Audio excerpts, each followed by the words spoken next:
Hello friends, welcome to my channel. आज इस video में हम बृहस्पतिवार की कथा सुनेंगे। देव गुरु बृहस्पति को बुद्धि और शिक्षा का कारक माना जाता है। गुरुवार को बृहस्पति देव की पूजा करने से धन, विद्या, मान सम्मान, प्रतिष्ठा और कई अन्य मनोवांछित फल की प्राप्ति होती है। धार्मिक ग्रंथों के अनुसार गुरुवार को भगवान बृहस्पति की पूजा का विधान है। गुरुवार के दिन व्रत और कथा सुनने से घर परिवार में सुख समृद्धि बनी रहती है।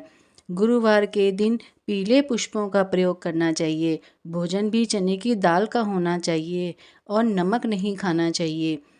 पूजन के पश्चात कथा सुननी चाहिए। इस तरह के व्रत करने से बृहस्पति जी अति प्रसन्न होते हैं। स्त्रियों के लिए यह व्रत अति आवश्यक है। इस व्रत में केले का पूजन होता है। आइए सुनते हैं बृहस्पतिवार की व्रत कथा। किसी गांव में एक साहूकार रहता था, जिसके घर में अन्न, वस्त्र और धन किसी प्रकार की कोई कमी नहीं थी, परंतु उसकी स्त्री बहुत ही कृपण थी। किसी भिक्षार्थी को कुछ नहीं देती, सारा दिन घर के कामकाज में लगी रहती। एक समय साधु महात्मा बृहस्पतिवार के दिन उसके द्वार पर आए और भिक्षा की याचना की। वह स्त्री उस समय घर के आंगन को लीप रही थी। इस कारण साधु महाराज से कहने लगी कि महाराज, इस समय तो मैं घर लीप रही हूँ, आपको कुछ नहीं दे सकती, फिर किसी समय आना। साधु महात्मा खाली हाथ चले गए। कुछ दिन के पश्चात वही साधु महाराज आए। उसी तरह से भिक्षा मांगी। साहूकारनी उस समय लड़के को खाना खिला रही थी। कहने लगी, महाराज, मैं क्या करूं, मेरे पास आज भी समय नहीं है, इसलिए मैं आपको भिक्षा नहीं दे सकती। तीसरी बार महात्मा आए तो उसने उसी तरह से उन्हें टालना चाहा, परंतु महात्मा जी कहने लगे, यदि तुम्हारे पास समय ही समय हो जाए तो तुम मुझको भिक्षा दोगी? साहूकारनी कहने लगी कि हाँ महाराज, यदि ऐसा हो जाए तो आपकी बड़ी कृपा होगी। साधु महात्मा जी कहने लगे, अच्छा, मैं एक उपाय बताता हूँ।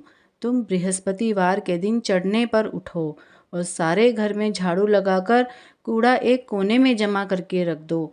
घर में चौका इत्यादि मत लगाओ। फिर स्नान आदि करके सब घर वालों से कह दो उस दिन सब हजामत अवश्य बनवाएं। रसोई बनाकर चूल्हे के पीछे रखा करो, सामने कभी न रखो।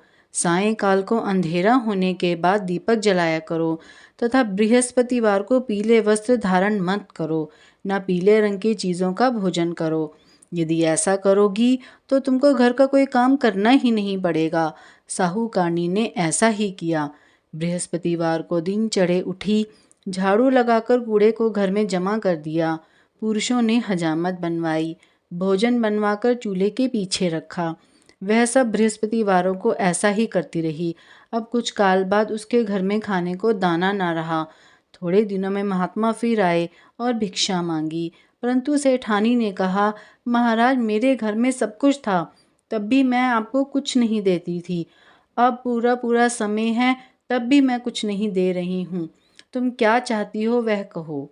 तब सेठानी ने हाथ जोड़कर प्रार्थना की कि महाराज, अब कोई ऐसा उपाय करिए कि सब कुछ पहले जैसा हो जाए।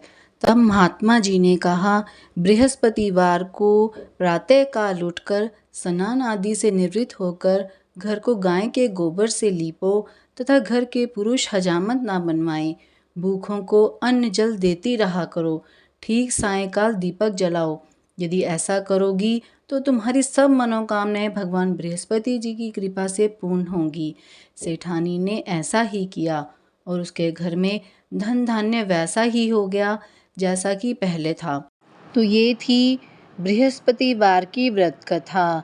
अगर आप मेरे चैनल पर नए हैं तो आप मेरे चैनल को सब्सक्राइब कीजिए ताकि आपको मेरी आने वाली वीडियो की नोटिफिकेशंस मिलती रहें। अगर आप मेरे चैनल पर नए हैं, वीडियो को ज़्यादा से ज़्यादा लाइक और शेयर कीजिए ताकि आपको मेरी आने वाली वीडियो की नोटिफिकेशंस मिलती रहें।